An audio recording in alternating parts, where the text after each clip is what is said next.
Welcome to the podcast. I was supposed to have a co-host today, but my mother decided to eat too much turkey and go take a nap, so it's not going to work out, sadly. But what I will be talking about today is Jeffrey Epstein and his sudden death. And the question is, was it a murder or suicide? This is a common conspiracy that actually I found a lot of people to believe he was murdered. The public has put out that it was suicide, though. So that raises a lot of questions. But Jeffrey Epstein started as a middle class.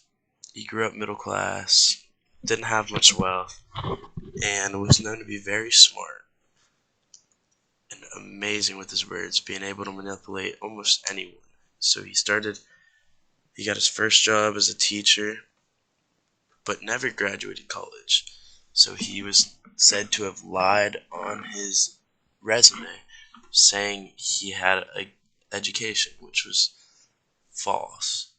He then went from teaching to moving to Wall Street, where he once again lied about his education and was able to convince his own boss to keep him there. And as he continued to build his wealth and his power,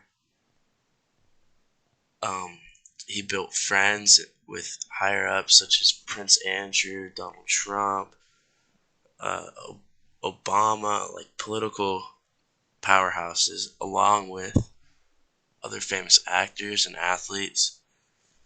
Um, and through his reign, he realized that he had ways around the law. So would he had multiple houses, but he would take these girls and offer them an opportunity.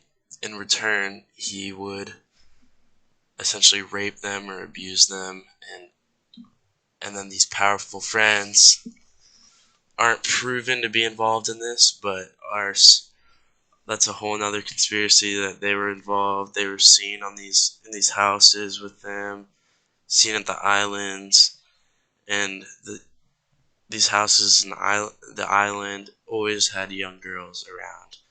And to say that they weren't doing anything, you can't 100%. So these friends, these powerful friends that he have, are at risk when Jeffrey Epstein finally gets taken down and brought to court, which is where the conspiracy begins. Is that with these powerful friends that have so much to lose, how are how are they gonna keep their name clean? And so to keep the blame all on Epstein, people believe that one of these powerful friends of his actually hired a killing on him rather than him actually committing suicide. And there are many facts that lead to it being a murder, including the bruise on his neck. The bruise on his neck is about 3 inches from his chin, 3 to 4 inches from his chin, whereas a typical hanging would be right at the jawline. That's just one of the many coincidences. Another was that, well, the cameras went out for a short period during his suicide, right? And for the cameras to go out in such a high security prison is very unlikely. And my uncle is a cop, and I talked to him about it as well. And he was saying, like, he was telling me to get information on when the last suicide was, which was 21 years ago. One suicide in the last 21 years. It just, all these coincidences, and then the fact that the prison itself is so secure. He had been said to have tied a noose to a bed frame and lift his knees up. But if that was the case, wouldn't you think that his knees would have taking the weight off once he was knocked out. I mean, like there was no fixed bars, no light fixtures to hang himself from. All of these little things just it just makes it so unbelievable that he had the opportunity to kill himself and that he could execute killing himself. He was found with bruises on his wrist, um, which is a sign of like resisting. His cellmate was moved out hours before as well. The guards were supposedly asleep.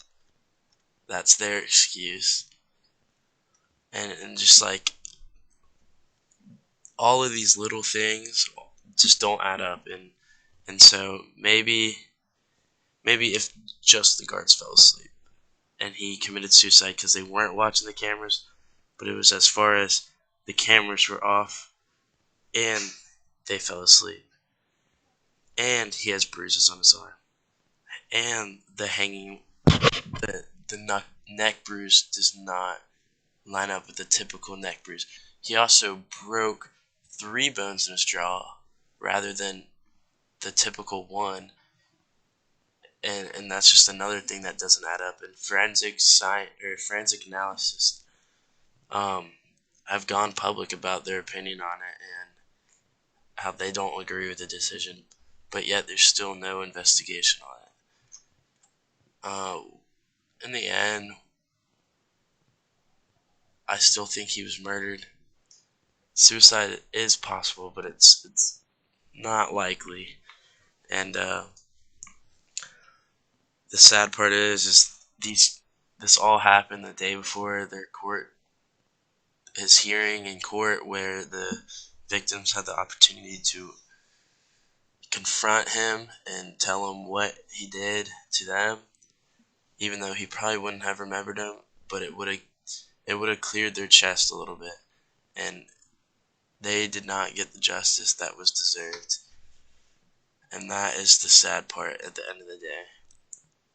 Thank you for joining in on my podcast. I hope you enjoyed, learned a little bit about Epstein and his reign of terror.